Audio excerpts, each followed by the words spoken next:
G'day guys, I've had a couple of requests for this particular limiting reagent question, so let's get to it. So we've got a combustion equation with ethane and oxygen, and it says if 15 grams of ethane react with 45 grams of oxygen, how many grams of water will be produced? Okay, so with any limiting reagent question, if you don't know where to start, the best place to start is to find out what the molar amounts of each of the reactants are. So to start with, to find the molar reactants, we need the molar mass of each. So what we're going to do is we're going to work out the molar mass of ethane. So that's the molar mass of C2H6. And that's going to be equal to 12.01 times 2 plus 1.008 times 6. And we bang that into our calculator and we get 30.068.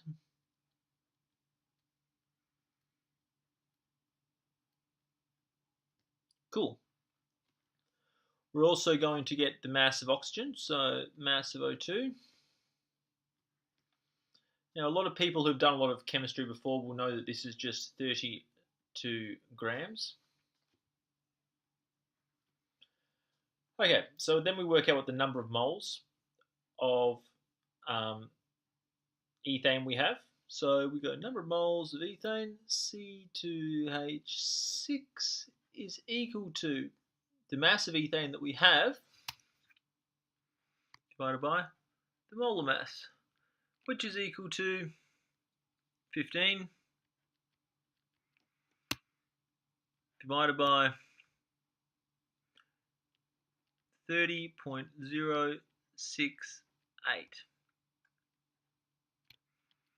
And again, that's equal to let's call that 0.499.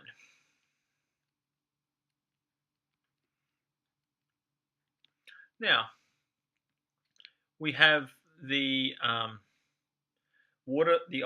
the oxygen over here. So what we're going to do is we're going to do exactly the same with this. The number of moles of O2 is equal to the mass of it divided by the molar mass. And we have 0.406, well, 1.406. So these are both in moles. Cool. Now, you can see the ratios of each of these reactants is 2 to 7. So basically what this means is in a perfect world where neither of them are the limiting reagent is in like the exact amount of reactants is present, if we got the molar amount of this, divided it by 2 and then multiplied it by 7, we would get the molar quantity of this. So what I like to do in these questions is I'll go the number of moles of C2H6, and what I'll do is I'm going to divide this by 2, and then I'm going to multiply it by 7. And if we complete this, we will have an amount of 1.746 moles. Now, as you can see, this amount here is bigger than the amount of oxygen that we have. So the amount of oxygen that would be required to combust all of the ethane is greater than the amount of oxygen we have. So we can say that in the space for the limiting reagent, we can just go down one quickly and say, what is the limiting reagent? Well, it's going to be the oxygen gas.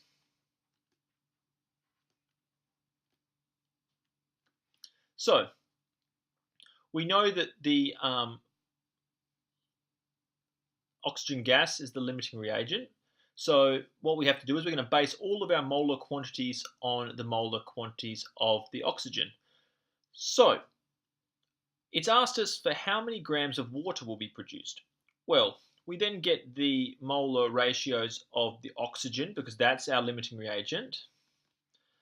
And to find out the amount of water we're going to have, because all of the oxygen is going to be used up, we're going to find the water by going the number of moles of oxygen divided by 7 times 6. So the number of moles of H2O was going to equal to the number of moles of oxygen divided by 7 times 6.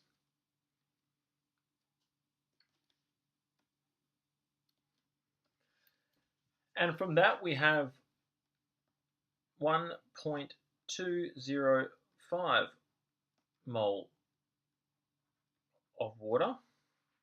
Now I'm sort of going down the side here, but oh well, win some, lose some.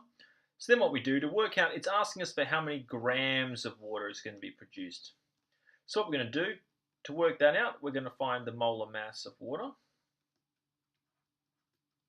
And that's going to be equal to 2 times the mass of hydrogen plus oxygen is going to be 18.016 grams.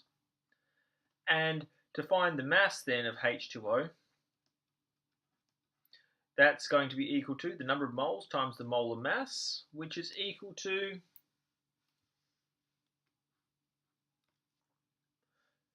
21.71 grams, or to 3 significant figures, 21.7 grams.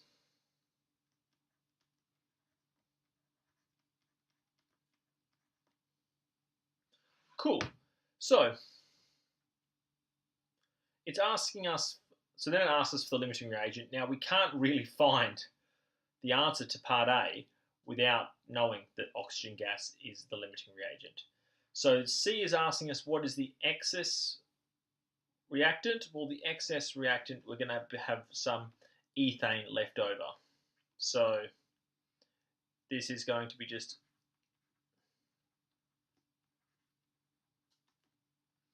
cool. So I hope this helped with your sort of understanding of limiting reagents. Basically what you need to do is, if you don't know where to start, the best thing to do is trying to find all of the molar quantities of your reactants. You then use the ratios of the reactants to find which one's the limiting reagent. And once you've done that, make sure when you've found your limiting reagent that you base all of your future molar calculations on the ratio with the limiting reagent. You can't use the other reactant. It has to be always the limiting reagent. So I hope this quick video helped you guys. I make new videos all the time, so if you want to check out the rest of my channel, I've got quite a few instructional videos on chemistry, maths, physics. If you're having trouble with anything, please let me know. I like solving new problems. Yeah, but subscribe to my channel, give the video a like, it helps me out, and I'll see you guys again next time.